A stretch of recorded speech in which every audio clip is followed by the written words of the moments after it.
1 ಎಕರೆ 13 ಗುಂಟೆ water belt area ಪೂರ್ತಿ. Water belt area, red soil.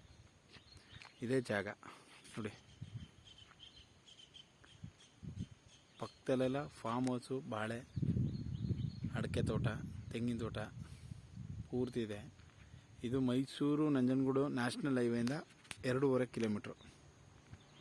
Mysuru ring ರೋಡಿಂದ 15 ಕಿಲೋಮೀಟ್ರ್ ಆಗುತ್ತೆ ಅಷ್ಟೇ. General property. 1 ಎಕರೆ 13 ಗುಂಟೆ, ಸೆಪ್ರೇಟ್ ಪಾಣಿ, ಡೈರೆಕ್ಟ್ ರಿಜಿಸ್ಟ್ರಿಗೈತೆ. ಇದೇ ಜಾಗ. ತುಂಬ ಚೆನ್ನಾಗೈತೆ ಲೊಕೇಶನ್ನು. General property. ನೀರು 80 ಅಡಿಗೆ ನೀರು ಸಿಗುತ್ತೆ. ಇದು ಮೈಸೂರಿಗೆ ತುಂಬ ಹತ್ತಿರ ಜಾಗ. 14ರಿಂದ 15 ಕಿಲೋಮೀಟ್ರ್ ಆಗುತ್ತೆ. General property.